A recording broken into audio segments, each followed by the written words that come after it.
শুভ সকাল বন্ধুরা, আশা করি সকলে অনেক ভালো আছেন। চিংড়ি মাছ দিয়ে আজকেরও একটা নতুন রেসিপি তৈরি করব। সেই জন্যে প্রথমেই চিংড়ি মাছগুলোকে আমি খোসা ছাড়িয়ে লবণ আর হলুদ মাখিয়ে একটু ম্যারিনেট করে রেখে দিচ্ছি। আপনারা চাইলে এখানে লঙ্কার গুঁড়োটাও ব্যবহার করতে পারেন। রেসিপিটা করার জন্য আমার যে মশলাগুলো লাগবে সেই জন্যে আমি এখানে কয়েকটা শুকনো লঙ্কা, বেশি করে একটু পেঁয়াজ আর টমেটো নিয়ে নিয়েছি। এদিকে আমি চিংড়ি মাছগুলোও ভেজে নিয়েছি। রান্নার জন্য কড়াতে তেল দিয়েছি। তেলটা গরম হয়ে যেতেই দুটো শুকনো লঙ্কা দিয়েছি, অল্প খানিকটা মৌরি দিয়েছি, আর এখানে আমি খানিকটা মেথি দিয়ে দিয়েছি। এই মৌরি আর মেথিটা দেওয়ার ফলে তরকারি থেকে খুব সুন্দর একটা গন্ধ বের হবে। পুরো ঘরটা আপনার গন্ধেতে মোমো করতে থাকবে।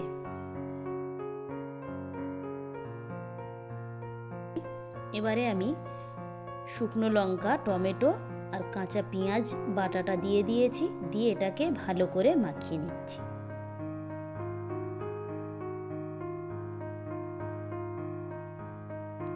স্বাদ মতো লবণ দিয়েছি, পরিমাণ মতো হলুদ, আর এখানে দিয়ে দিচ্ছি একটু ধনিয়া গুঁড়ো।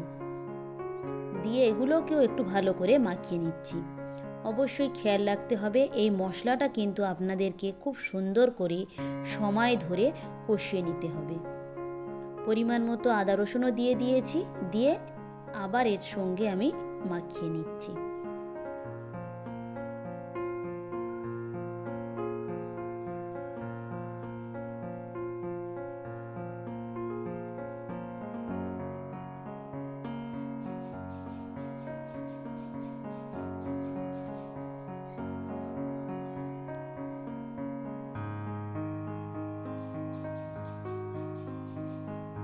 মশলাটা আমার ভালোভাবে কষে এসেছে। দেখেই বুঝতে পাচ্ছেন পরিমাণে কতটা কমে গিয়েছে, আর প্যানের বা কড়ার গাটাও ছেড়ে দিচ্ছে।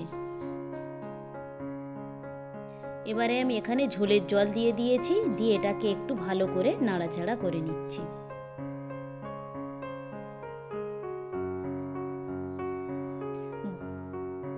ঝোলটা একটু ফুটে যেতেই ভেজে রাখা চিংড়ি মাছগুলো দিয়ে দিচ্ছি।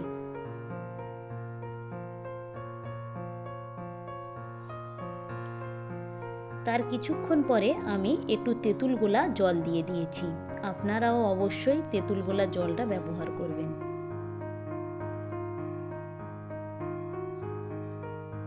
কি দুর্ভাগ্য, রান্না করতে গিয়ে গ্যাসটা শেষ হয়ে গিয়েছে, তাই আমি ইন্ডাকশানে বসিয়ে দিয়েছি।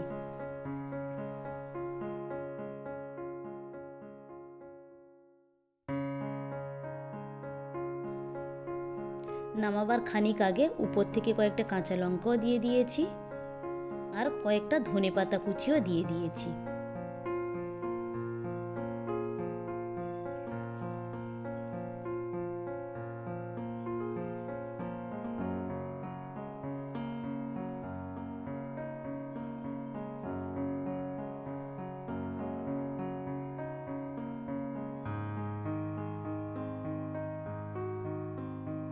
একেবারেই সমস্ত জলটা মরে গিয়েছে এবং আমার তরকারিটাও রেডি হয়ে গিয়েছে। তৈরি হয়ে গিয়েছে আমার চিংড়ি মাছের এই রেসিপিটা। কতটা লোভনীয় হয়েছে নিশ্চয়ই আপনারা বুঝতে পারছেন, আর অবশ্যই আপনারাও বাড়িতে এইভাবে তৈরি করবেন।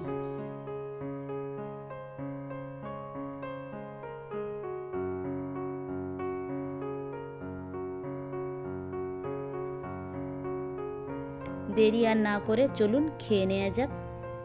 ভিডিওটা তাহলে এখানেই শেষ করছি।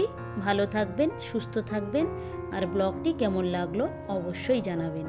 ভালো লাগলে একটা সাবস্ক্রাইব করে দেবেন। দেখা হবে পরবর্তী ব্লগে।